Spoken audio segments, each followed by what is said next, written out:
And maybe Vaden and I make complete asses out of ourselves, or maybe we... Speak for yourself.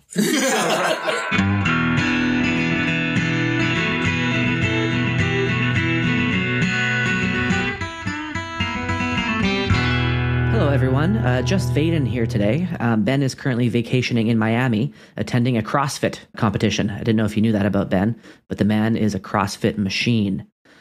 So in the previous episode with Nick Anyos, I mentioned at the beginning that this was my first time I'd been interviewed on another person's podcast. But shortly afterwards, I realized that wasn't true. I forgot about a series of 2 conversations I had in 2019 with my friend Ty on his Declaration podcast about free will and dualism, respectively. So today we're going to release the second of these conversations, which is the more interesting one, in my opinion, where my good friend and friend of the podcast, Mr. Chesto, and I debate the mind-body problem, i.e. the question of whether the mind and body are separate things or the same thing. A few things to note before diving into today's episode. First, we recorded the conversation in Ty's kitchen, and the sound quality is pretty poor. So just be warned about that. I've tried to clean it up a little bit on my side, but it still leaves much to be desired. Also, Ty's podcast is largely focused around mental health. So about an hour into the conversation, we pivot to talk about subjects like dealing with self-doubt, suicidal ideation, and thoughts on how to live a happy life. So if your ears begin to glaze over as we get into the philosophical weeds of the mind-body problem, we'll add a chapter marker to make it easy to skip ahead to the mental health stuff.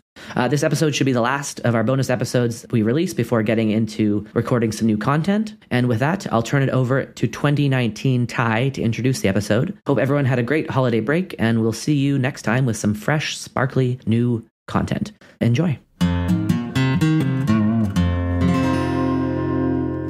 Tonight, we are going to take debate 2019 between Vaden and Chesto. How are you guys doing tonight? Fantastic. Thanks for having us back. I'm great. Yeah, thanks for having us back. It's going to be fun. Absolutely. I was telling these guys that as my parting gift from Vancouver, I'd love to get them both on the podcast at the same time.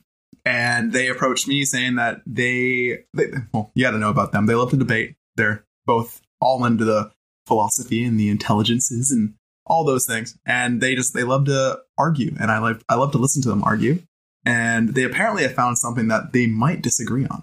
So this could be entertaining. It might not be. We'll see. But Vaden, just kind of want to explain what we're going to be getting into, and then we'll just let it go from there. Yeah, for sure. So thanks again for having us. So Chesto and I, we have eerily similar opinions on most subjects because we have a very similar reading diet. And so both of us, I think, have our eyes out for some subjects where we may disagree on, just as a fun way to both kind of explore the topic. And so a couple weeks ago, I was drunk and we were talking about dualism, which is one of these many philosophical jargony words, but it just means the question is whether or not the mind and the body are two separate things or if they're the same thing. And so the dualist perspective, popularized by Descartes, is that right? Yeah. Is that there's mind stuff or soul stuff, and then there's body stuff, and they're two separate entities. The other position, the more, I think, commonly held one in the scientific and like atheist community, is monism or materialism, which is it's just atoms, it's just brain. There is no extra thing we can call the mind. And so I kind of part company with some of my scientific friends by thinking that the dualist perspective is more closer to truth. And so when I kind of voiced that opinion the other night, Chesto found that interesting and debate worthy. And so we pitched it off at the stream, and we haven't actually said too much about the perspectives yet, in eager anticipation for this conversation. So that's kind of the setup. I don't know if you would have anything you want to add. I would just add to the dualism bit that it's usually conceived of in relation to the fact that because there are mind components and body components, the mind can somehow exist separately from the body, right? And this is the commonly held theological notion, in Christianity, and certainly the origin of it in Descartes. Descartes being the guy that popularized the phrase cogito ergo sum, which is to say, I think, therefore I am. And yeah, that's kind of how it's thought of in the kind of philosophical tradition of mind stuff and body stuff. And the two have a connection generally, but they can exist separately from the other, and that connection is worth exploring in a dualist sense. So before I really want to ask Chesto his perspective on this, but before I do, I think it may be worthwhile saying like why people should care, because a lot of these philosophical conversations can just become completely detached from any important real world issues. And so I'm sure a lot of your listeners will have seen Black Mirror. And so I'd say about half of the episodes of Black Mirror hinge on this subject. Oh, sorry, I'm squeaking the couch. So in a lot of the episodes, there's this idea of like digital consciousness, right? Where you can download the mind from a human being and put it either into some internet world or some teddy bear. I think the Miley Cyrus one was like a teddy bear. Been a few like that. Yeah, there's a lot of the Black Mirror episodes hinge on this kind of device. And it's not totally far-fetched because there are some people in the AI community who are really interested in the subject of digital consciousness. And there's a guy, Aubrey de Grey, who's working on like solving death. And one potential way that we could solve death is by moving the mind into some non-biological substrate. But none of this would ever work if dualism isn't true. And so a lot of sci-fi movies and television shows kind of reference this subject without using the word dualism. And a lot of active scientists are working on problems which are contingent upon dualism being true. And so those are just some reasons why it's not as totally far-fetched as it may originally think. But so that's the setup. And now I guess I'm curious, Chesto, just what your perspective is, because I've kind of hinted a little bit about my perspective, but I don't know too much about yours. So. Yeah, so I would say that while dualism might have useful things to say about the mind and the body and the connection between them, I would generally be on the side of the kind of firm reductionist materialist view, which is to say that it's just kind of the interactions of atoms and neurons and biology, all of which have their evolutionary history, right?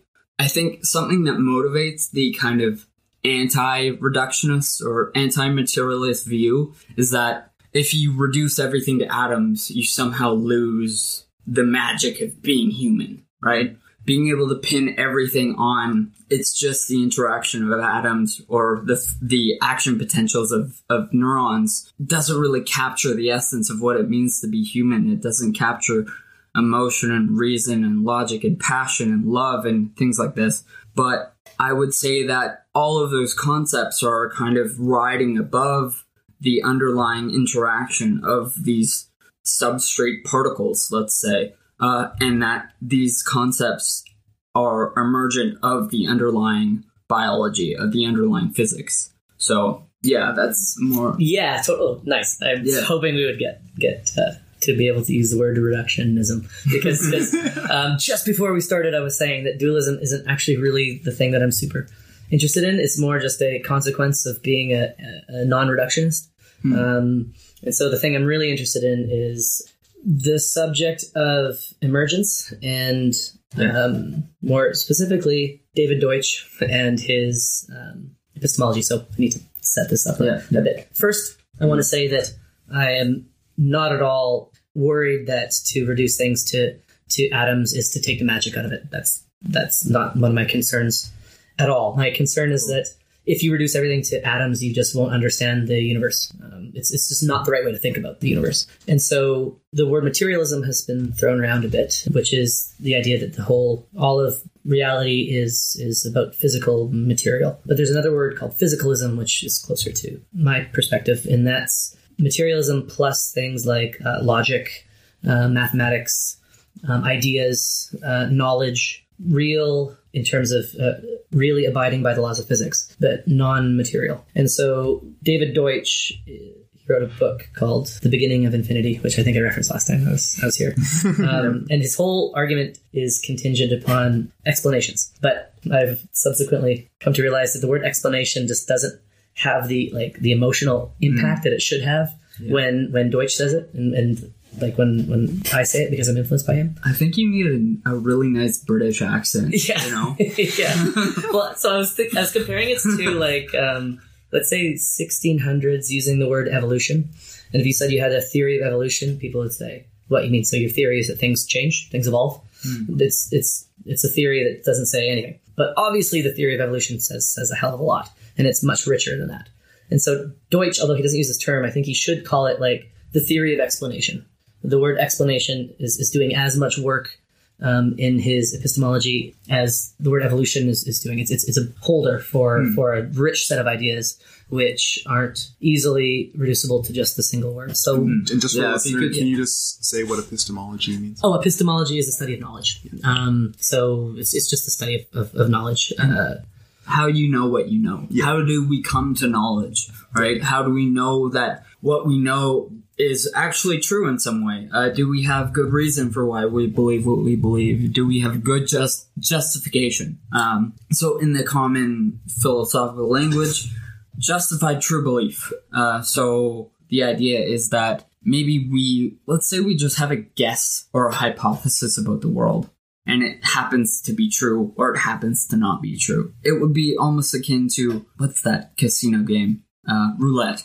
And just spinning the ball and landing on black 15. And the basic idea is that justified belief or true belief shouldn't be lucky, right? Mm-hmm. So there should be some reliable method of attaining knowledge. So in a nutshell, that's kind of what epistemology is. Yeah. And so David Deutsch says knowledge it's objective, it's real, it's a thing in the world that isn't material, but it can affect material. Mm-hmm. And so one criteria for if something is real or not is whether or not it can affect the material world. Mm-hmm. So, for example, we can then say that a sonata, like Beethoven's sonata, is a real thing because it can cause real physical material changes in human beings. And so one criteria for reality is it doesn't have to be physical or material itself. It doesn't have to be just atoms. But if it can cause changes in atoms, reliably, predictably, in an understandable way, then it's a real thing. So I mentioned Deutsch's epistemology in reference to the fact that I'm not a reductionist. So I need to kind of explain what I mean by that. Yeah. What that term means, explanation. Yeah, exactly. So explanation. So the theory of explanation is that knowledge is made by explanations, where an explanation is a statement about what is there in reality, how it works, and why. So in that small definition of explanation is packed so much. So first, it's packed the idea that there is a reality out there, which is not just dependent on human beings. So there is an external world. That world is explicable and we can understand it. So it's not about justifying beliefs. It's about coming up with explanations which are hard to change. In the theory of explanation, which is not Deutsch's term, but it's one I'm going to continue to use just to continue to emphasize how important this word is also a criterion for what does it mean to say something exists or not. And so this is where we get to the heart of the issue. So if our best explanation posits the existence of a thing, then we have to say that thing is real. So why do we say that forces are real? Forces are just little mathematical vectors, but none of our other explanations, which are tied very tightly in to say the explanation of particle trajectories, relies on this one entity, which we call a force. And so we have to say that it's a real thing until such time that a better explanation comes. And so the history of gravity is an interesting one because gravity doesn't actually exist. What exists is the curvature of space-time. But for a while, we thought gravity existed because it was factored into our best explanation of reality. And then Einstein superseded Newton. And now we realize that actually gravity doesn't exist. It's just curvature. So for a time, we thought gravity existed, but now we know it doesn't exist. I'll say one more thing and then I'll shut the hell up because I know I'm talking too much. And so to the subject of reductionism, what we have are these tightly interlocked layers of explanation, which can explain each other with references to other explanational entities. So when we talk about gases, say, we can use concepts of pressure and of temperature and of volume. And these are real. Pressure is a real thing because it is required in the explanation of the movement of gases. But you can't zoom into particles and see pressure. Pressure is a macroscopic quantity. And so that's why I'm not a reductionist, because a reductionist would say that the only thing that's real are those explanations that are at our lowest strata. It's only quarks and neutrinos which are real. And everything else is just emergent phenomena based on that. But David Deutsch's epistemology says, no, it's about interlocking layers of explanation, emergent layers. And so we can talk sensibly about biological phenomena. We can talk sensibly about, say, explanations on the level of societies where you have warring states, and we need to talk about, we need to explain things at that level. And so it is with the idea of mind. Mind is something which isn't simply reducible to the movement of atoms and electrons in the same way that a chess program isn't reducible to the movement of bits. A program is a thing that we need to discuss and talk about at its own level. And we can't just say, when you lose to a chess program, you're losing to a very complicated interlocking mechanism of on and off bits.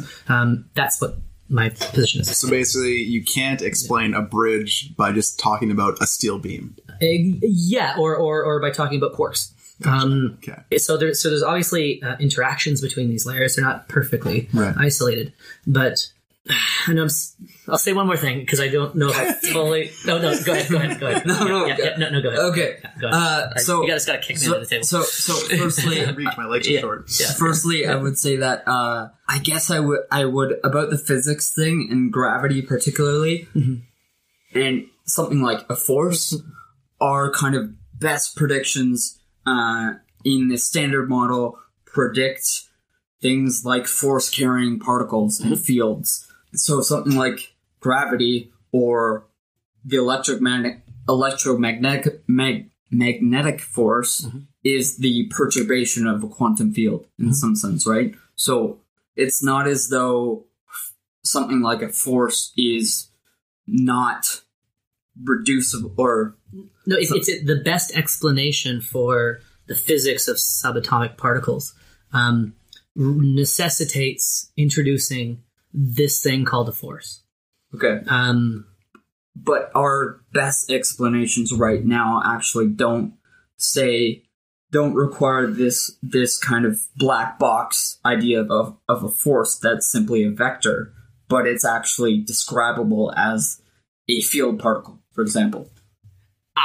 So I would say that for one, and then that's kind of that might be a rabbit hole that we could go down. Totally. But I would say if you're able to give a full account of a phenomena in nature, if you want to give a full story, the full picture of what's actually going on, at some level in some part of the conversation, you're going to have to make reference to those other levels, right? And maybe not when you're communicating in science, to a mass audience, maybe not. But if you're a physicist or if you're a biologist, and if you truly want to understand what's going on at the deeper level, you are going to have to make reference to those lower levels. You have this idea of stacking explanations, right? So let's take something like consciousness, right? At a certain level, you are going to, right, have to make reference to neurons, and then, okay, I want to understand how neurons work. How are they wired up, right? You're gonna have to look into like action potentials, and that gets you into conversation about biophysics. And then underlying that, for example, the kind of newest research coming out, I forget out of which university, but this idea of nanotubules in the brain that they're almost like micro capillaries, right? And there's some evidence to suggest that those microtubules exhibit a phenomenon known as quantum tunneling. So that's basically you have the proton with the electron or electrons buzzing around it, and the electron will jump from its position around the proton to another atom, or it could be in a completely different place. So I would just use that as an example to say that if you want to give a full explanation of a thing, if you truly want to understand the world, yes, maybe you want to look at that one pancake layer of an explanation, right? But if you want to give a full account of what's actually going on, you have to explain it in reference to those underlying layers. I would modify the last sentence slightly to say you don't need to... Or the layers that supersede it, right? Yes. Yep. It's not that you have to give the explanation in reference to. It has to be consistent with the other layers, but it doesn't necessarily need to be contingent upon them or reduced to them or be simply a approximation of the true, deep, underlying reality. For example, if we want to explain the differentiations of species, we could say that species differentiate because of the standard model of physics. We could explain the differentiation of species in reference to atoms and particles. That wouldn't be wrong. It wouldn't be a false statement, but it wouldn't be a good explanation because it wouldn't give us any working understanding of what is actually happening. Instead, we have the neo-Darwin account of the species. Differentiation of species, which is about the selfish gene propagating. And so we now talk at the level of genes and the behaviors of genes. And it's not because we wish we could talk in terms of particles, but we have to talk in terms of genes. It's because talking in terms of genes is the best explanation of what is happening. I'll give one more example that relates to mind, and then I'll pass off the mic. But I talk too much. You just got to punch me under the table or kick me under. So the other example is I said earlier that I'm not a materialist. I think you said you were. Here's an example of something which I think is very real, but it's not material. Patterns. So a simple pattern like on, off. You could instantiate that pattern in windows on skyscrapers, like on, off, on, off.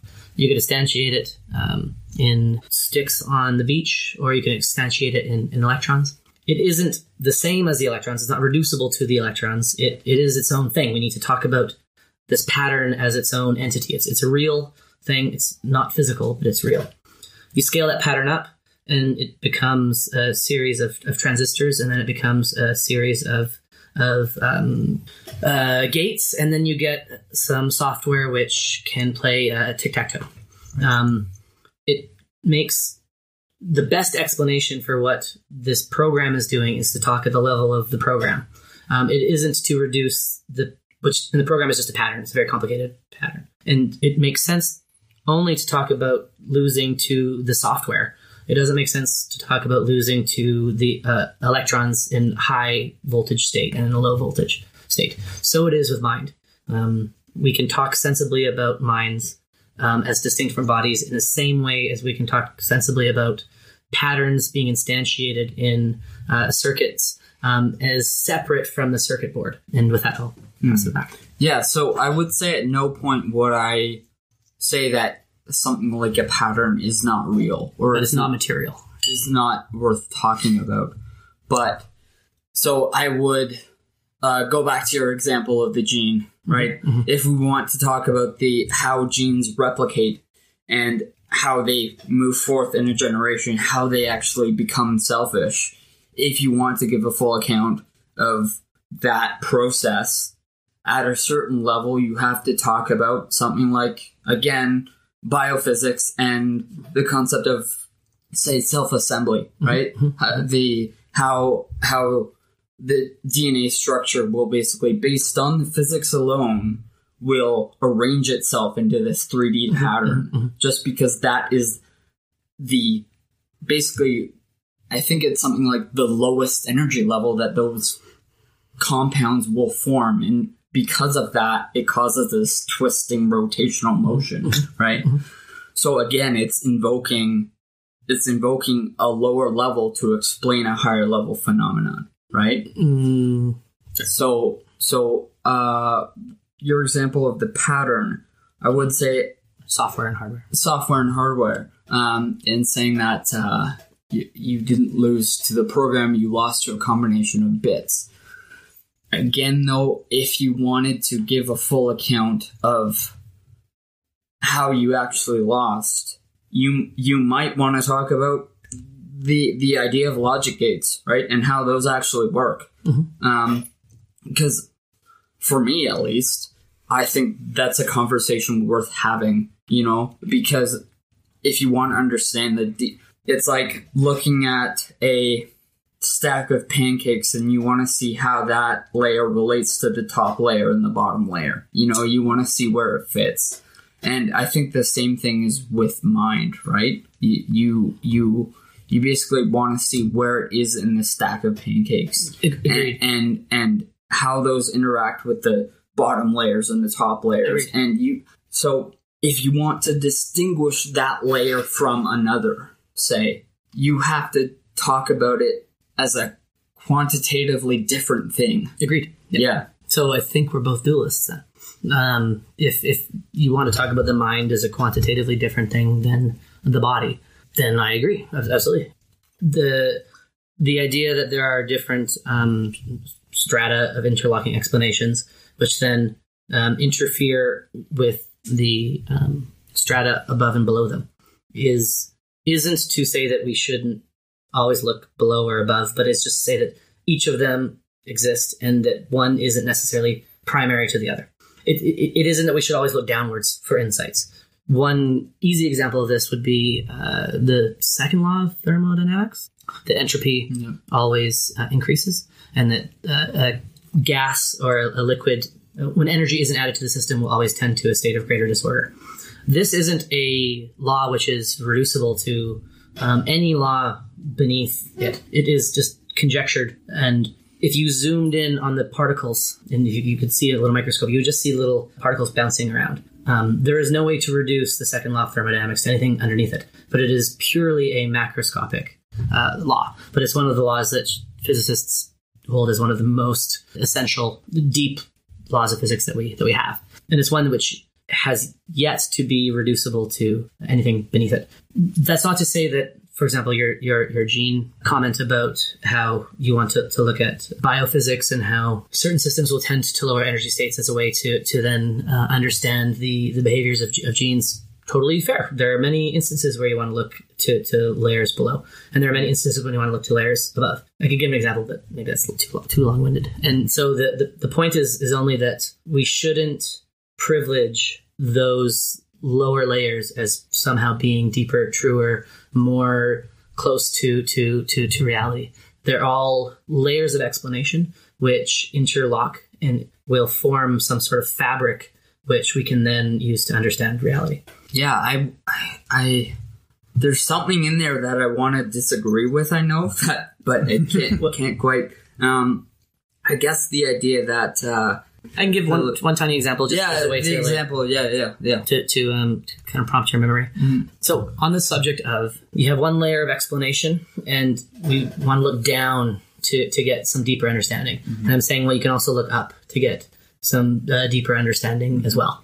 But those examples are maybe harder to come up with off the top of one's head. So let me give an example. Yeah, okay. So in the book, Deutsch talks about actually Douglas Hofstadter's book, where he imagines you have this giant gymnasium in which there are hundreds of thousands of dominoes, except these are special dominoes, and they're dominoes attached to little springs.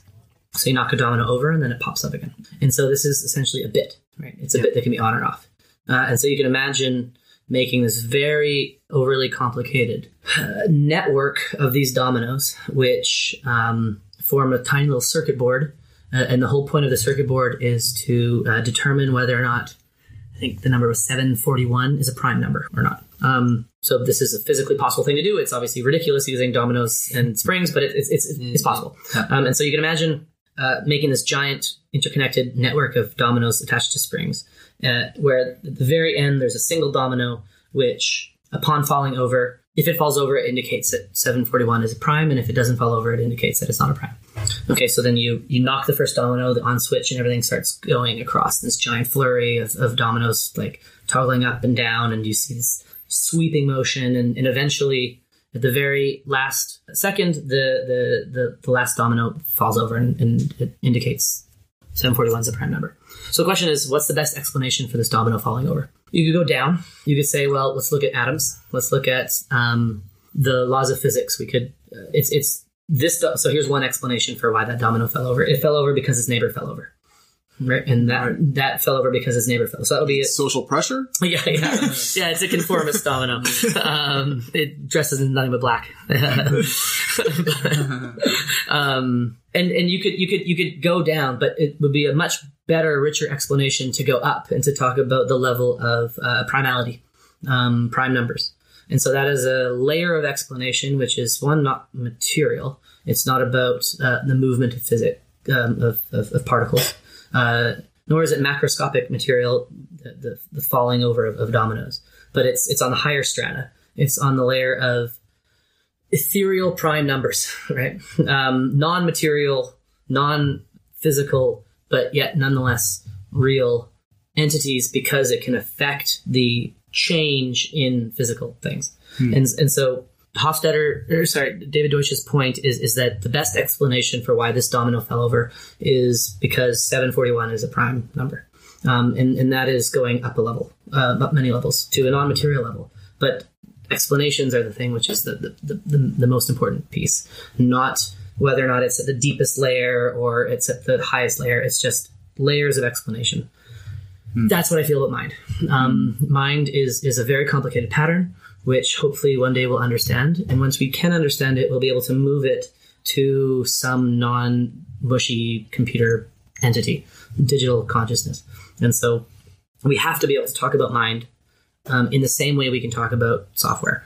And it does not make any sense, at least to my mind, to reduce the software to simply talking about the on and off states of electrons in the same way that talking about the toppling of a domino doesn't explain the Hofstadter 741 domino. We need higher order explanations. Yeah, so to that, I guess I would ask the question for one, because it's interesting, and I'm not even sure what I think about this, but would you consider yourself a Platonist or not?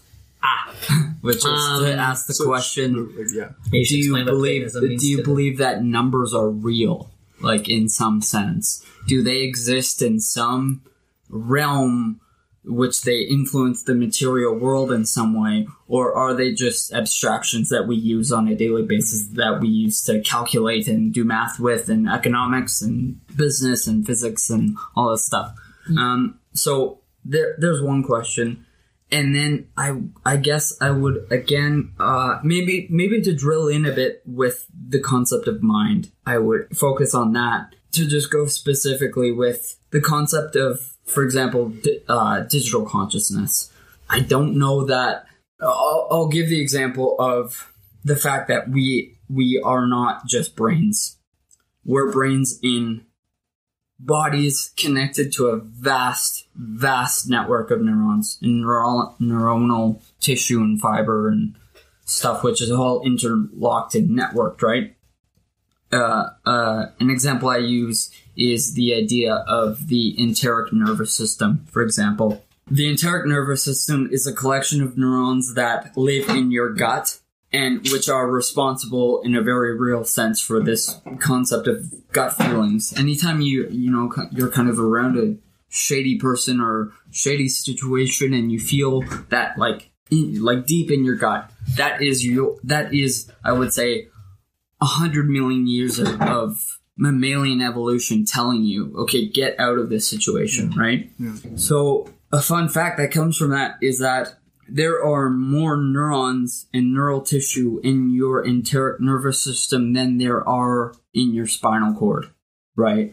So you basically have a brain in your gut. Yeah. And that brain is connected to its own network of neuronal tissue, right? Which maybe the feeling of most people have this common sense notion that we're kind of brains riding around in heads, but as a matter of biology, that's just basically wrong, because our sense organs, our eyes are up here, but we have far deeper mechanisms that go all throughout the body that inform our consciousness of sense information and ideas about what's going on in my environment. Is there a bear lurking behind that tree, or am I about to get raped? Or There's so many things that go into that, and there's a lot of variables that go into everything, especially with something like the mind, because like you think about how much a poor night's sleep could affect your entire body, or for myself, having gout, how that affects like even my thinking patterns, right? Like there's it's hard to disconnect. Does it make you gout yourself? Yeah, a little. I would definitely gout my abilities. Sorry, a punch on now. But like, I had this question raised in like one of my Psych 400 classes of like, we spent about 3 weeks on, is the mind disconnected from the body, or is it all one thing?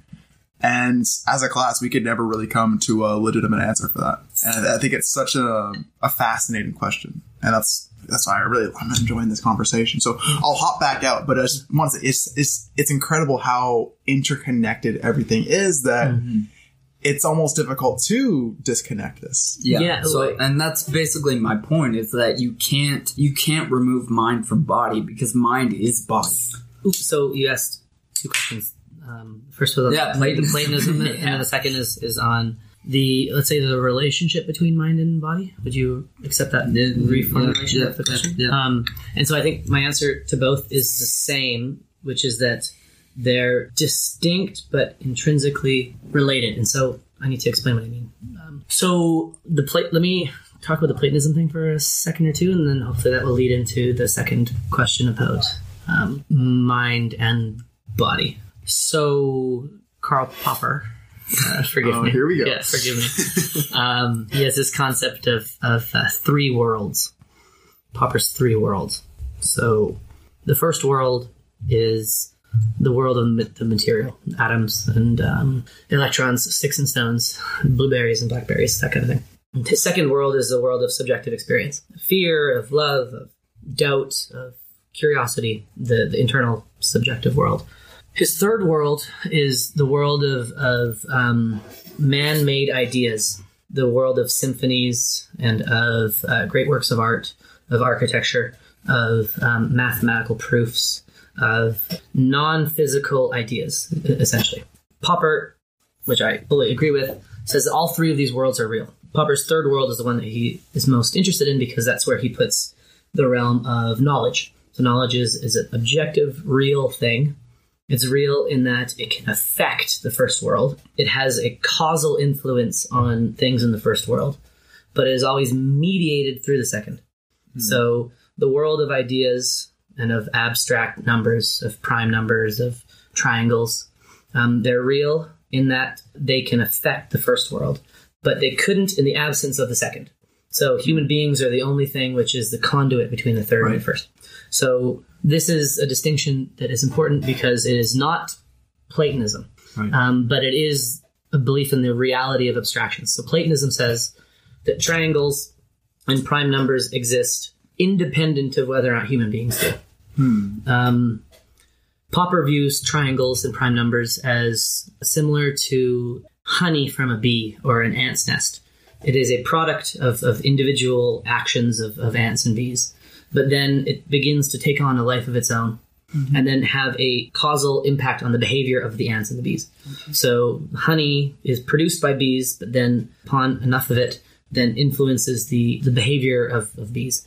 Same with, let's say, prime numbers or Platonic ideals. So I'm not a Platonist, but nor am I a materialist in that, like, so this is a fun thing that all undergrads talk about is mathematics invented or discovered? Yeah. It's a common thing to ask, but it's both. And so once we invent the natural number system, then prime numbers are waiting to be discovered. So once we invent certain axioms of knowledge, then those pieces of knowledge then have a reciprocal force on what we think about. And so we invent the knowledge, but then the knowledge acts back upon us in ways that we couldn't possibly predict. And so in that way, prime numbers are real, but they are also invented in the same way that an ant colony is real, but it is invented by the ants. This is a long answer to your first question about am I a Platonist? No, I'm not. But I do believe in the reality of abstractions. Similarly, then, to your second question about the relationship between mind and body, in the same way that the third world is affects the second and the first, but is contingent upon them, could not exist without them. The mind affects the body, and the body affects the mind, but they are separate and distinct, but could not exist without one another. Knowledge and mind has to be physically instantiated in something, but that thing which is instantiated into can change, because there's nothing magical about meat computers. It's just that we don't understand the pattern of the software. But presumably at some point we will, and then we will be able to move it into some other physical substrate. But it will then be contingent and dependent on that substrate. So that's my answer to your short question, to which I gave a very long answer. Yeah, no, I appreciate that. That's good. So this concept of abstraction and the three worlds, kind of in so you have the first world, which is, can you restate that? Yeah, the first world is just the world of material, just rocks, sticks, stones, blackberries, blueberries. Second world is subjective experience, human beings' internal mind state, and then the third world is all those products of the human mind. Which a bunch of in Africa, you see all these fallen telephone poles where these poles have been so accreted with giant birds' nests where the birds are these tiny little birds, and they just bring single sticks, and they just get bigger and bigger and bigger, and then they knock over telephone poles. So in the same way that the bird's nest is a product of the bird, but is independent and separate from the bird, it is a thing that we can understand. So is the case with human knowledge, which is a product of human beings, but then exists independently of human beings, and then can affect human beings in a way that we didn't predict. So I would say you wouldn't be able to give an explanation as to the nature of that bird's nest without a discussion of what kind of creature the bird was, right? So, and I guess a question about Platonism or just abstraction in general is that, for example, with a number system, let's say like the complex numbers, for example, of asking the question of what is the square root of -1 allows you to go up a dimension, right? And then out of that you get all of this explanation about particle physics and electromechanics and stuff that just seems to just fall out of just that one question, right? Yeah. So it doesn't seem to me as though it's a product necessarily of, maybe the question is a product of a human mind, but what it's referencing isn't at all. And maybe the explanations that we give... it takes on it has an autonomy of its own. We conjecture these rules, these axioms, but once we do that, we have to abide by the rules. And we can't possibly foresee where the rules are going to take us. Complex numbers are one, but we can just think about negative numbers too. From a physical perspective, quite a bizarre concept. How do you have less than nothing? Like how do you have less than zero? Well, you can if you think about negative numbers as referencing like direction and transaction. And so to have less than zero money makes sense because we're talking about a directionality. Like if I have negative $5, that means that I have to give that away to somebody. But so somebody makes a conjecture, why not extend the natural numbers in the other direction? That's just a guess. But then we have to play by the rules. And when we do that, it takes on a life of its own. In the same way that the ant colony takes on a life of its own. It becomes an autonomous, independent object, which can be understood in its own system, but then impacts each ant, or back to the human analogy, impacts each person, and is contingent upon it. It's not like you could have an ant's nest without the ants. It is relies upon the ants, but it is its separate thing.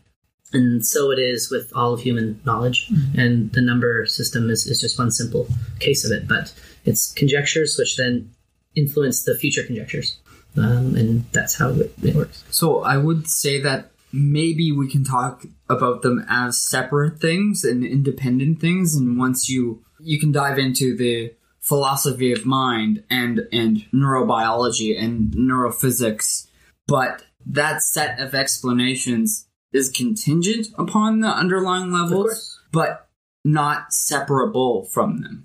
separable in the sense that they don't exist. As you said, they don't exist independently. Yes, but they are independently existent. That's awkward phrasing. I might have an example that might help bridge the gap here. Like, and you guys can comment on the accuracy of what I'm saying. I had heard that there was an attempt to try and send out some sort of like capsules to like just out into space in the hopes that some sort of other life form would get these capsules. And I heard in those capsules, I don't know if it's a capsule, whatever, but in there they contained math. Because they realize they're not going to understand language. They're not going to understand a lot of things. But maybe they can understand math.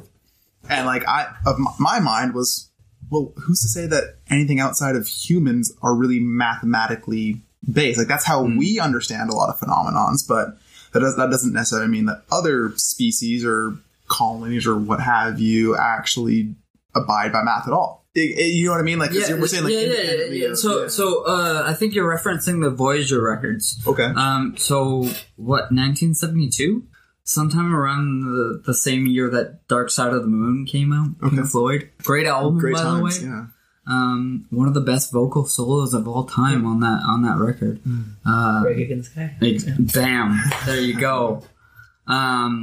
Yeah, there were a number of kind of signposts of kind of where Earth was located in relation to the nearest pulsar and the hyperfine transition of hydrogen and various things like this. But I guess I would say that any sufficiently advanced civilization would likely, if you were to attain space travel or faster than light travel or just physics of any kind, really, you're going to have some reference to things like the weight of the electron, basic things like this, right? I mean, not basic, but yeah. It's kind of like it's a probabilistic judgment. If there are intelligent species out there, they likely would have conjectured something similar to us along the lines of the natural number system, because wherever they are, there are countable objects, which... Once you make that conjecture that there is an infinite set of numbers, it's quite quick to discover the primes within that conjecture. They probably wouldn't have conjectured Beethoven's Moonlight Sonata. That's more of a unique act of creativity that could only have come from one person. But on this idea of like existing autonomously, one other example may be the relationship between ideas and words. An idea couldn't exist independently of words. Right. Words are the vehicle by which we transmit one idea from one person to another. But ideas aren't simply reducible to letters, or if you don't like that, you can use words and letters. So the fact that one thing relies upon another thing isn't the same as saying that they are just the same thing. They're distinct entities which should be talked about and thought about as independent but relying on one another. Yeah, so just to jump back at the Voyager thing, for like the two people who are listening now, we haven't alienated everybody.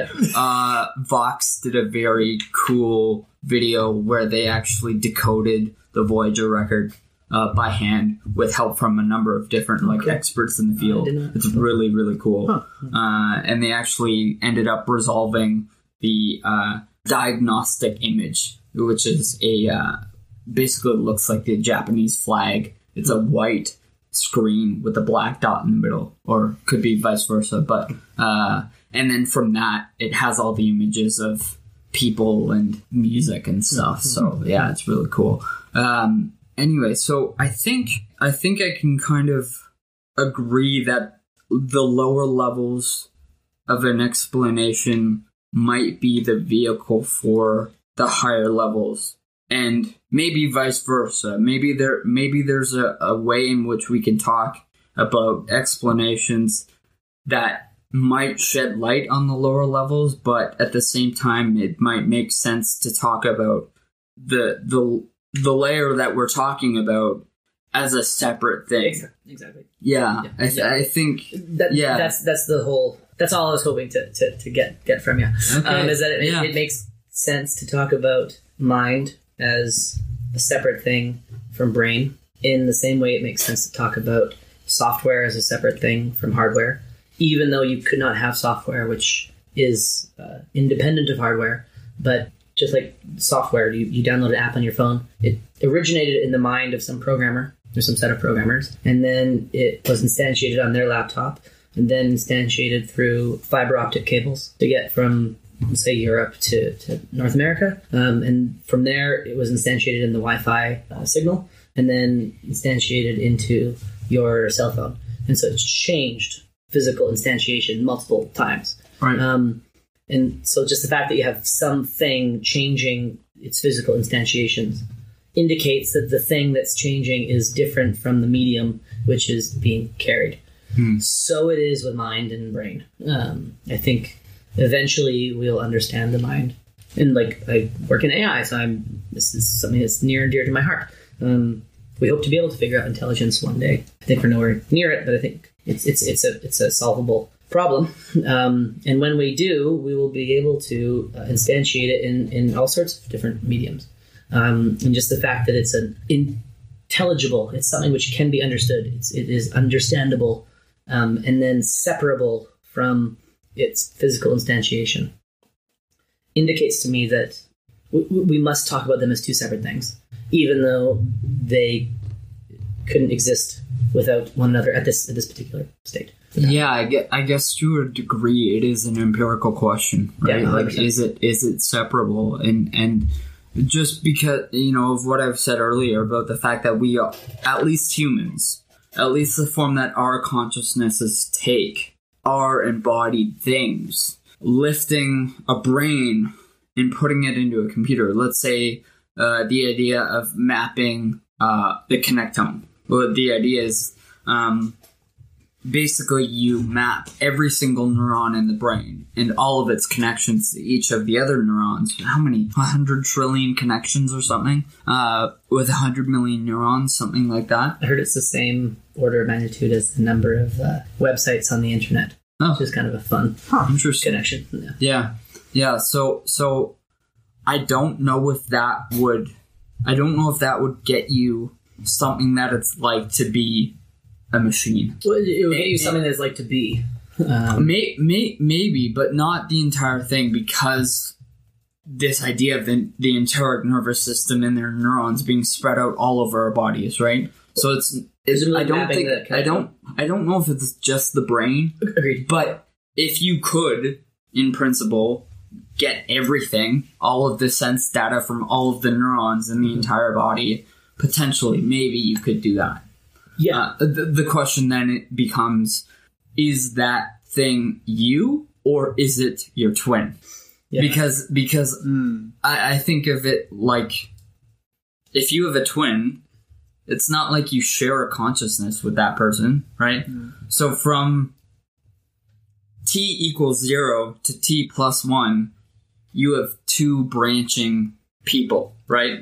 So if I were to upload myself into a computer today, a la Transcendence, that version of Chesto would be a different Chesto from the word go, basically. It's like the transporter problem. Have you heard of the transporter problem? Oh, right. Yeah. So very much like that. Yeah. So the question is would you, if you were in the universe of Star Trek, would you get in a transporter?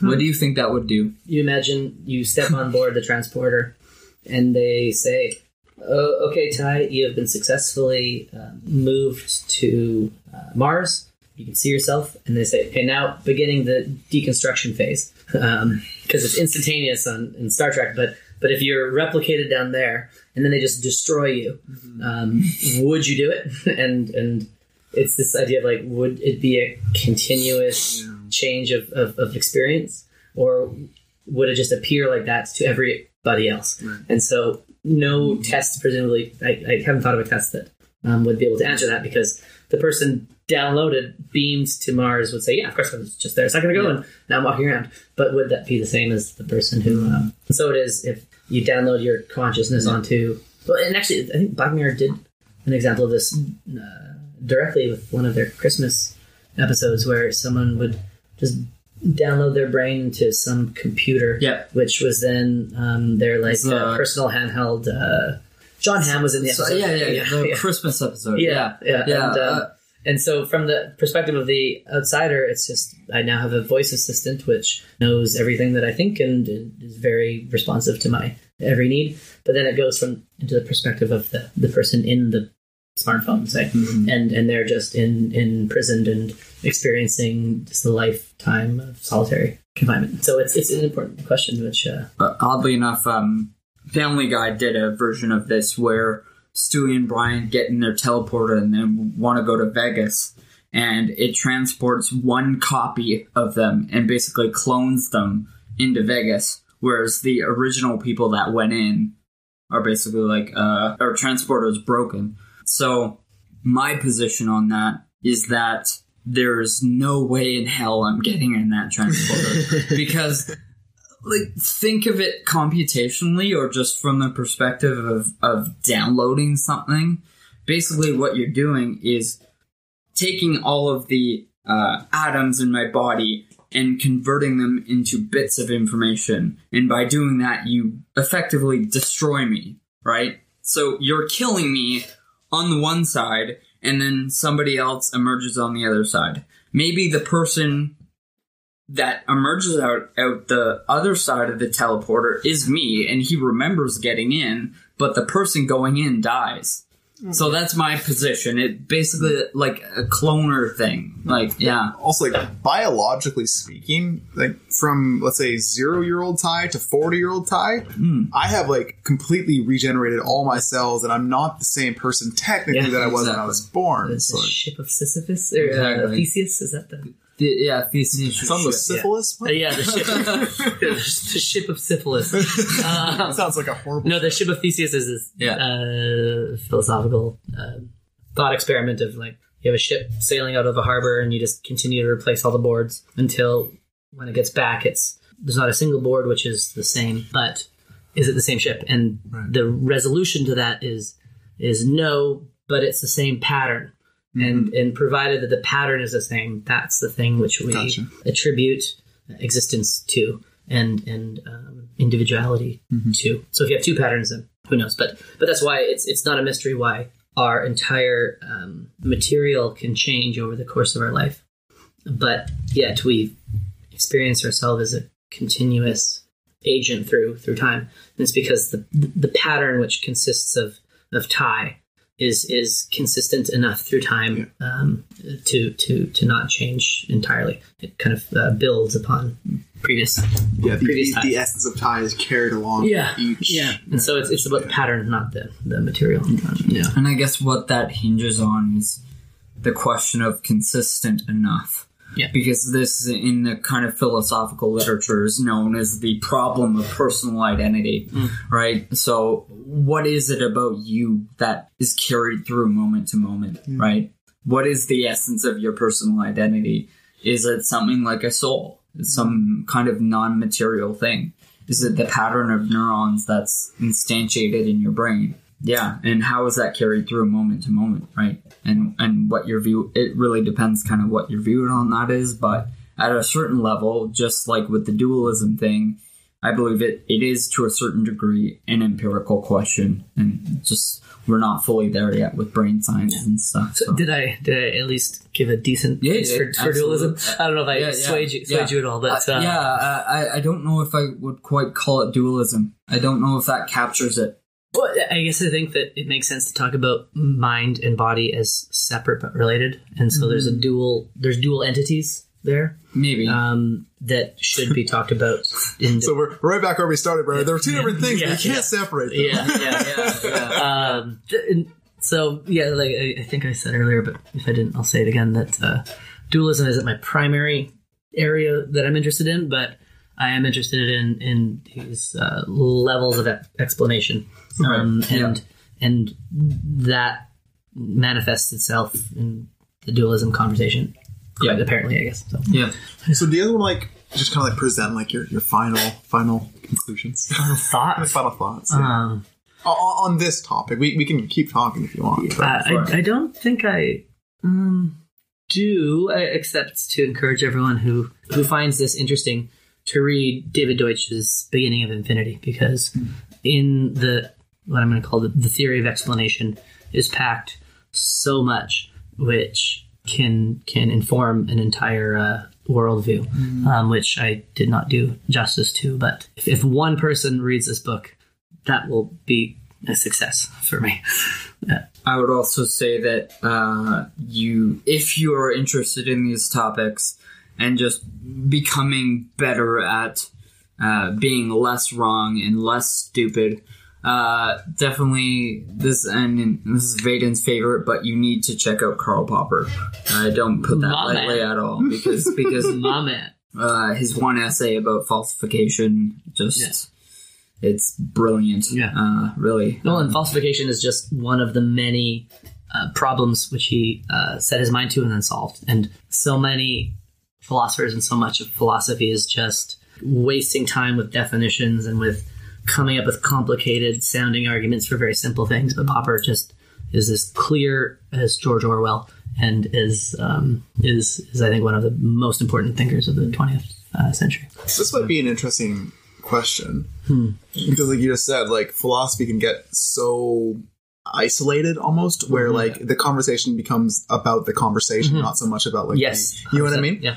How do you guys find it? Do you guys find it like, difficult to do that? Let's say like in your work, Vaden, with like working with AI and machine learning, like, do you find it difficult to translate that into the general population, but the general conversation of like what's important? There are some things which I wouldn't talk about, quote, in public because it just isn't interesting to most people. For example, I just recently published my first machine learning paper, and a lot of people on Twitter are talking about it, and I'm really proud of it. But I wouldn't ever talk about it to my friends or family besides what I've just done now, just because it doesn't directly relate to anything that people are dealing with on the day-to-day. But there are a lot of other subjects, such as what we talked about on the last podcast, and this, which absolutely translate, and which I think it's a. I'm going to reference Popper again. He says He says it's such a luxury to be able to spend all day thinking about ideas, and it's one that most people don't have. Most people have to don't have the good fortune of being able to just study and read all day, and so the obligation of those who do is to translate these ideas into the simplest possible language, because these ideas are approachable to anybody and everybody, provided they are phrased correctly. And so there's no such thing as someone who's not smart enough for these ideas. But there is such a thing as people who aren't smart enough to communicate them. And so it's often, in most cases, the problem of scientific communication. And Eric Weinstein had a comment that he doesn't believe in learning disabilities, but he does believe in teaching disabilities. Yeah. And I so strongly agree with that. Yeah, I think ideas can be understood by everybody, but they can't necessarily be communicated by everybody. Yeah, so I would add to that, just to agree, by way of a basketball analogy. That is intentionally weird. I will say that if you're on the basketball court and you're Kawhi Leonard and you throw the ball to Steph Curry, I know they're on different teams, but just for fun. It's an all-star game. Yeah, it's an all-star game. It's a fantasy all-star game. You're playing an NBA Street or whatever. There you go. On your own. Yeah. Kawhi Leonard throws the ball to Steph Curry, and Steph Curry misses the catch. He doesn't catch the ball. It goes off to the wayside or whatever. It is on Kawhi Leonard to put the ball in a position to which Steph Curry is able to catch it. Right. If it's not in a position in which Steph Curry is able to catch it, it's completely Kawhi Leonard's fault. So too with ideas. You have to meet people where they are, right? Mm-hmm. You have to meet people where they are, and maybe eventually, I think of it like if you develop yourself to the point where you're respected for communication of ideas, maybe you won't have to go to people. Maybe people will come to you, right? So I think of it kind of like that is a quasi kind of self-development kind of thing. You have to tailor your message to a certain degree. Mm-hmm. And as well, because I'm interested in kind of communicating ideas primarily visually, right? Whether it's video or weird CGI stuff. Pornography. Exactly. I have to give people that package ball in a way that I didn't intend that. Holy smokes! Oh god. Okay. No, but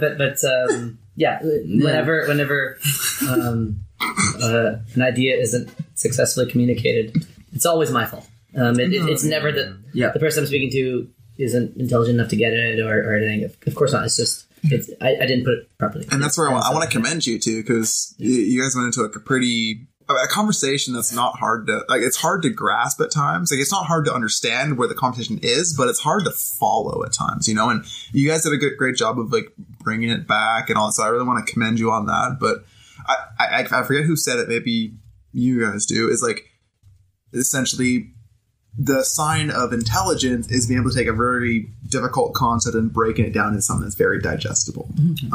Like, that's kind of what we're all trying to do, right? And I think that's one of the luxuries of kind of the society we're living in today, where we don't have to worry about war or famine for us necessarily, where we're able to think and just devote ourselves to thinking. And then because people are able to devote themselves to thinking, that can hopefully disseminate to the population, right? And that's, good way of putting it. Ideas are common property, so everyone should have access to. Yeah. Yep. So get your properties on, y'all.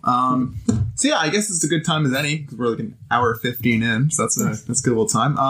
What would be one tip that you two have for a satisfying and healthy life? Let Vaden go first. Oh, shit. I know you warned me that this question was coming, and I didn't prepare anything. It's always good when it comes improv too. Yeah, one of the cliches, which I think is totally true, is that if you're the best person in the room, you're in the wrong room. And so I think the best recipe I have for a satisfying life is to constantly surround yourself with people who inspire you and who challenge you. And I'll tell a tiny little anecdote. The last 2 summers, I was on 2 back-to-back internships. The first one, I had the worst case of imposter syndrome. I felt completely out of my depth and like I did not belong, and I was surrounded by geniuses, and I was a poor substitute for them. Then the following summer, I was on another internship where I felt, I guess, overqualified and a little bored almost. And so I had this realization that very often in life, it's just a choice between imposter syndrome and boredom. And you're either working a job where you feel like you don't belong because you are out of your depth, or you're working a job where you are not challenged and you're overqualified. And one should always prefer the imposter syndrome, because that shows that you're moving to higher planes and you are surrounding yourself with better people. And so I guess my tip to living a happy and satisfied life is to seek out imposter syndrome always. Gotcha. I love that. Like I call it the who am I's, right? Like the who am I to be saying this? Who am I to be a part of this conversation? You know, that kind of thing. And it definitely has a bit to do with like self-confidence and stuff, but also self-awareness, right? It's like, I guess I'm just curious, like, for self-confidence, if you're in a room full of people who you know are smarter than you, and maybe like you're feeling maybe insignificant, whatever that is, like how do you kind of keep yourself focused in that area? Well, I guess I realize that people exist on many dimensions, and if somebody is much more competent than me at, say, swimming or basketball or mathematics or speaking or whatever, I may be more competent than them on subjects A, B, C, and D. And so I use the confidence I have in other subjects to give me confidence when I'm least confident, I guess. In that I recognize that I'm in a room of people who are way more capable than I am. And that's okay, because this isn't the sum totality of who I am. And in fact, it's preferred because I can play the role of the student. And there's nothing wrong with playing the role of the one who's being taught. And then a slightly more practical tip is this, that people love to feel superior to others, and people love to teach other people things. And so when you're in this environment where you're surrounded by people who know much more than you do, if you just ask them for help, it'll make them feel good, and you'll get something out of it. And so it's a win-win in that you learn and they feel good about themselves because they're able to teach. And so there's nothing wrong with asking for help and asking for assistance. And it's not a sign of weakness, it's a sign of strength. So kind of like embracing that, like the student mindset, or just like the knowing that you're not going to know everything and that's fine, but also like not taking it personally, not taking it as you don't have any less self-worth because you're not the smartest person in the room, but it's actually it's an opportunity. I don't want to be the smartest person in the room. No, that would be that would be the death of me. It's like for me at least, if I can recognize that in myself, or I'm the smartest person in the room, I'm like, I'm a fucking idiot. Like, who am I to be the smartest person in this room? Like, what? That makes me deeply, deeply, deeply uncomfortable. Yeah. And you're not going to grow if you're the smartest person in the room. Exactly. Quote, right? Yeah. And I mean, I think one commonality between the three of us is that I would say that we all love learning, right? So I think that's what unites us, and you are forever the student if you have that mindset. You can be 95 years old and I don't know, for me, if I'm not learning, I'm dying. Like I might as well roll over and die if I'm not learning these things. 100%. I think it might also be a good opportunity to mention, like, you can always be the student in a situation, but you can also always be the teacher in some facet, right? Like, let's say in this conversation, I'm really not going to add much to the mind-body debate, okay? But I have my knowledge comes elsewhere, right? And just because maybe I can't contribute to one conversation, that doesn't mean that my self-worth is any less. But that also means that maybe if like you two could learn some things that I could, or me and Vaden can learn from something that Brendan is. Chesto. Yeah, Chesto. What was that about? The E and A. Man. God damn it. Golly. So that's like that's the third beer syndrome. That's what I like to call it. Yeah. No. And in fact, I try to steer the conversation whenever I meet somebody new. I try to always find their area of expertise and talk about that, because and then parlay it into popper. Yeah, and I'll quickly switch the subject to popper. Typically, but no, it's like everyone has so much wisdom to offer if you can ask the right questions, and so you just have to like figure out what it is you can learn from the person you just met. Absolutely, learn it. Yeah. Be like Kirby, just suck up as much as you can. Yeah, exactly. Absorb the talents and the skills of others. Yeah, I love it. Yeah, Chesto, what you thinking?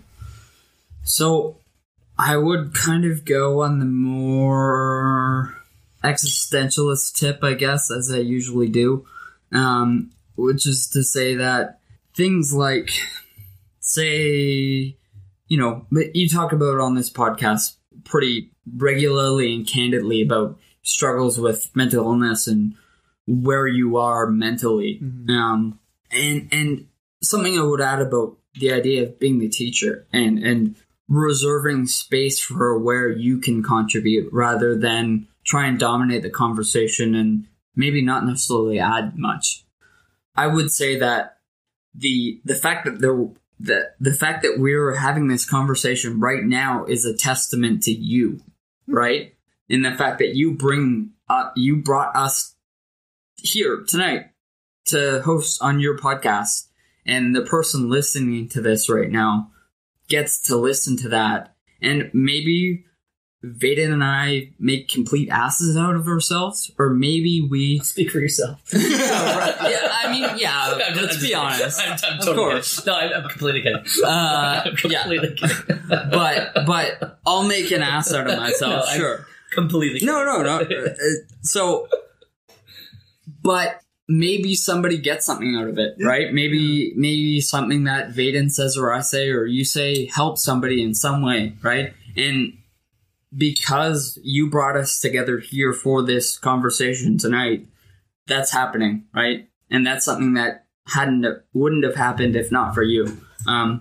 So that's something that's cool on the teaching end of things. But for the one tip for a healthy, happy life,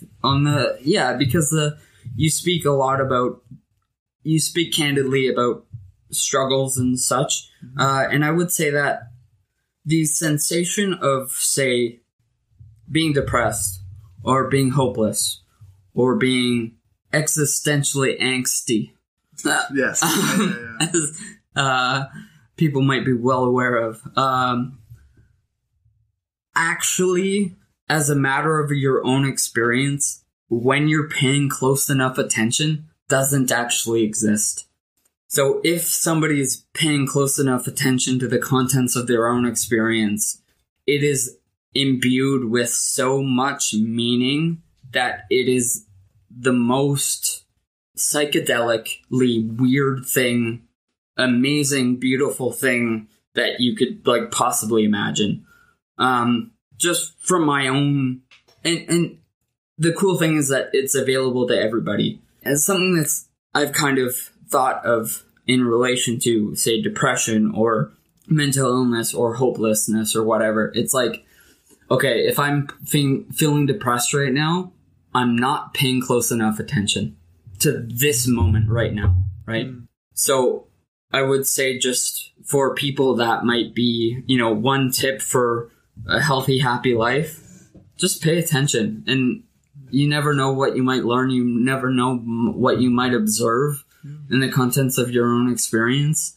You never know what you might experience, because just through my own experiences of meditation, you can get some pretty pyrotechnical kind of effects from just literally just focusing on your breath. So that would be my kind of tip. I absolutely agree with that. My knowledge in cognitive behavioral therapy actually helped me a lot in that, where when you're thinking and really when you're in the moment, you're not necessarily thinking or like reflecting. It's only when we're kind of reflecting that we're thinking, okay, that was the most redundant sentence of all time.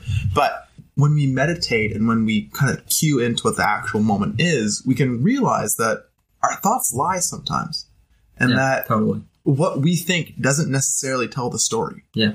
And that believing the thoughts in our head is a choice. Yeah. And also that cueing into the moment and just being is a choice.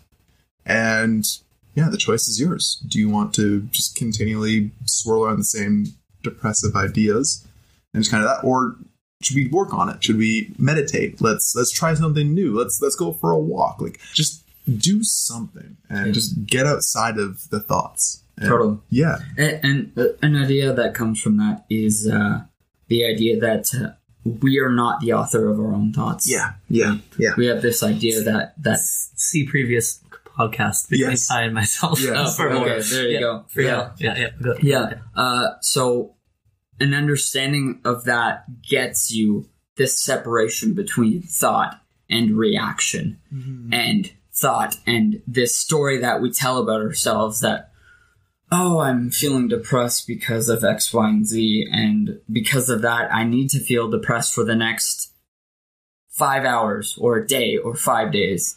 When one is paying close enough attention to the contents of their own experience, the half-life of an emotion like depression, or in my case, just suicidal thoughts, becomes on the matter of seconds, right?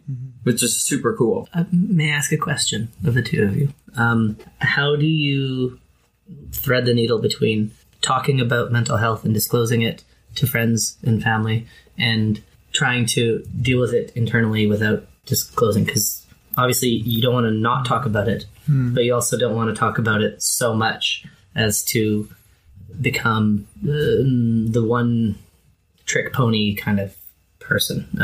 So what goes through your mind when you decide when to talk about mental health struggles and when not to? Well, for myself, I know that I have some like narcissistic traits. That's genetically or whatever you want to call it, right? Like, I know I have some of those, so I know that my instinct is to shut down, put on a mask, and say everything's fine. But what I've kind of found through the podcast is just when you have the opportunity, speak up. When you have the platform, do it. It's kind of that like tend to the garden that you can touch sort of mentality, right? Like, I can't change the world. I may be able to change you, but maybe someone listening, something that one of us says could click with them. And that helps me to be like, if I can open up and say, I struggle with this, maybe that might help that person, right? And, I hear what you're saying, right? Like, I don't want to be open to every single person I meet. because that's just, that'll just lead to me being maybe open to abuse even, right? But I think it's about knowing who you're around, and just when the opportunity presents itself, be willing. Yeah, so for me, I always see it as the moment I stop talking about it, that's a bad thing.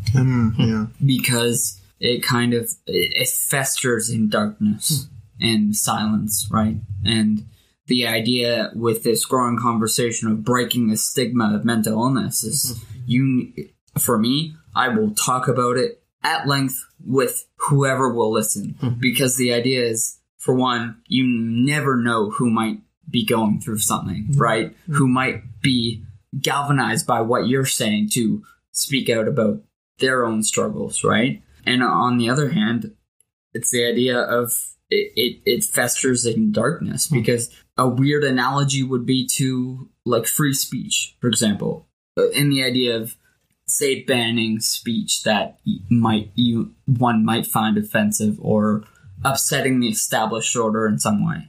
I think what we know from history is that by banning speech, you force it underground, and when it goes underground, it festers and becomes something completely different from what it was. Yeah. I think so too with negative, dark thoughts.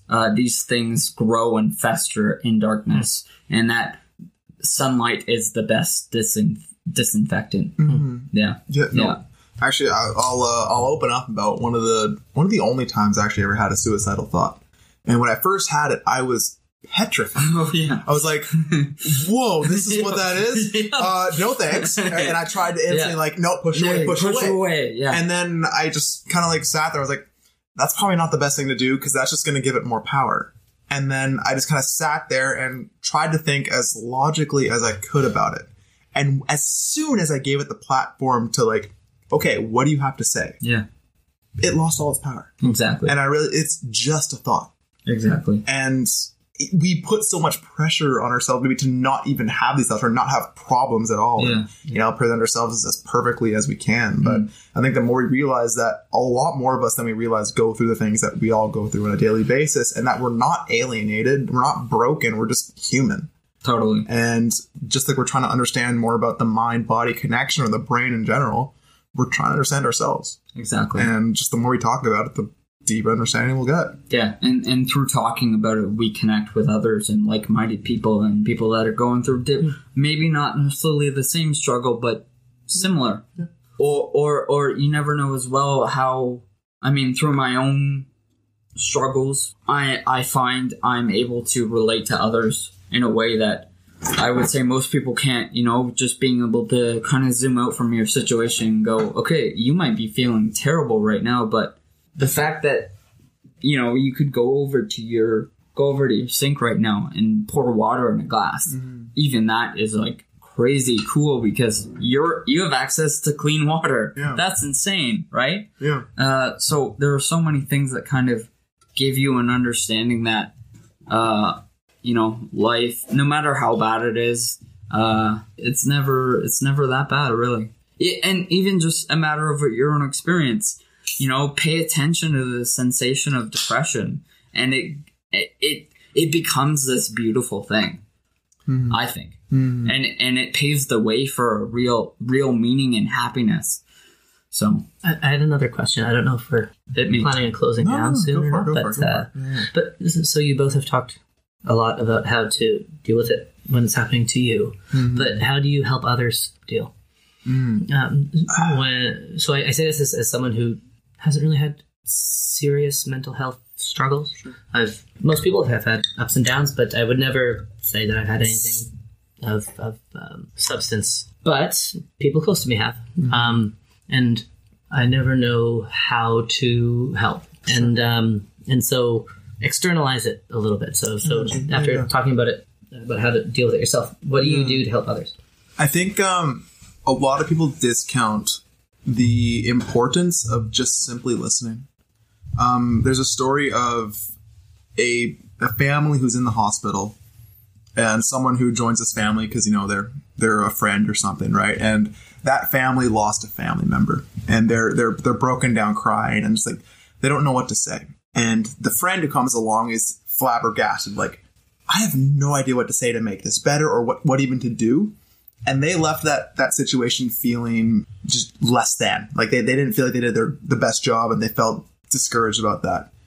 5 years later, the family comes back and just says, thank you so much for just simply being there for us. Like that did more for us in that moment than we could ever know. It's just simply just being there and listening without even saying a single word can really do a lot. So it's a lot about being open. And I'll take it a step further because I have things like assist, which is like where you learn how to intervene with people with suicidal thoughts. Oh. And a large part of that is just helping people tell their story. And just like, because sometimes you can have words what I'm trying to describe that you know how to describe it better than I do. You know what I mean? And just being able to sometimes put words to a feeling nice. Can really help someone just feel connected and a part of. Because I think a lot of mental illness also has to deal with just being isolated from everyone else and feeling like no one feels the way that I do right now. And just sometimes just having that human connection again can really help more than, you know. It reminds me of Bowling for Columbine. Somebody asked Marilyn Manson what he would say to those kids who shot up the school. And he said, I wouldn't say anything to him, I would just listen, because that's what nobody ever did. I thought that was a very good answer from Mr. Manson. Yeah. It's also interesting because when I hear that somebody, say, has depression, I don't know whether it's appropriate to say, like, I understand, and what you're going through, a lot of people are going through, and you can make it through. Or if I should say, I don't understand, I could never understand, what you're going through is unique to yourself, and your struggle is different than everybody else's. And I don't know what the sympathetic thing to say there is, because there's truth to both, I guess, right? I made this mistake once, actually. Someone was going through something. I said, I know how you feel. And they said, no, you don't. What I wanted to say in that situation is, I want to know how you feel. Help me to understand how you feel. Like, yeah, sure, I could say that, yeah, I've had a situation like yours and I have a general idea of what you're going through, but in that situation, you don't want to hear, I know how you feel. But giving someone the platform to talk about it and really externalize what they're going through, that can just help so much more than you know. That's good advice. Yeah. Yeah, I would just continue the point of listening, because I think I'm going to quote the Lobster King himself, but I think it's the idea that people don't know what they think until they speak. Yeah. So just listen, right? Because you don't know, by letting somebody speak, you don't know what's going to, what distance they're going to be able to create from themselves and their problems, right? It's almost a form of mindfulness of just letting them speak. And once they speak it, this thing just comes tumbling out, and then they go, oh my God, I didn't know I thought that, right? Yeah. And additionally, the idea of offering, there's kind of an impulse to offer advice. I want to make your problem better, or I want to make your problem go away in some way. I think the probability that you or me or anybody else with their own stupidity is going to fix their problem in that moment is like next to nothing.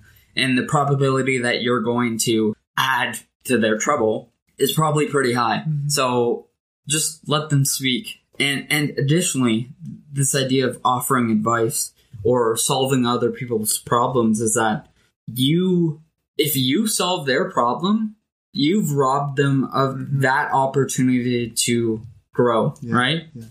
And then where does that leave them? That doesn't leave them any better at all. Yeah, the instinct is to let me help you take away your pain. But the learning, the growth comes through that pain. So don't rob someone of that opportunity. I like the idea of helping somebody speak, and that words can act as frames for our emotions. Right? Totally. And I hadn't thought of it as listening and being empathetic, but also trying to offer somebody the words to frame and contextualize their experience without necessarily offering them solutions, but just offering them the tools to label and compartmentalize the various emotions that they're feeling. Yeah, just so they can see it, right? Yeah. It's as if you're drawing a picture on the wall with your words. Yeah. And once they see that picture, they go, oh my god, I know how to fix it. Or I have an idea of how I might want to fix it. So, I mean, to open the kimono a bit on like the counseling side, it's every time you talk with someone, it's basically a combination of probing and empathy, where you ask a question to get deeper into a topic, or you just try and offer the words as a, is this what you mean? And when you offer it, is this what you mean? You either get a confirming or a no, and then it helps them to deepen their point. A word is worth 1,000 pictures. Exactly. Yeah. So just simply just being there and letting someone tell their story, it really can do a lot. Yeah. Well, this is an awesome conversation. So thank you for bringing us down there, Vaden. yeah. Thank you for the insights. Yeah. I appreciate it. So where can people find you guys? I just updated my academic website this afternoon. Ooh. So you can find me at V Masrani, so that's V for Vaden, and then my last name, MASRANI, .github.com. And you can see kind of my work, and in my miscellaneous page, there's a bunch of non-work related material, which I find interesting. And you mentioned that you just had a paper published? I did, yeah. Yeah, it's on my website now, called The Thermodynamic Variational Objective. Sexy. Chesto? So I wanted to pitch something, or I guess announce something to the world. I have a new DJ mix series that I've started, wherein I will take a friend's Spotify or Apple Music or SoundCloud playlist and use that as inspiration to make them a DJ mix of songs that I think that they would like, of a mix of songs that they know, songs that they might not, songs that they might like, and then just use that as a means of giving people good music to listen to. So the first version of that was up, I think, 2 weeks ago for Lorcan O'Shanahan, good friend of ours. Shout out to Lorcan. Shout out to Lorcan in Paris right now. Yeah. May he rest in Paris. Yeah. So I have volume 2 coming up soon, and the name of that series is Chesto's Groovy Bangas You Can Listen To With Your Ears. So check that out. SoundCloud.com/My Name Is Chesto. And that's My Name Is Chesto on Instagram as well. Yeah, same thing. And I'm doing my everydays, working my way through the Disney movies. So good times.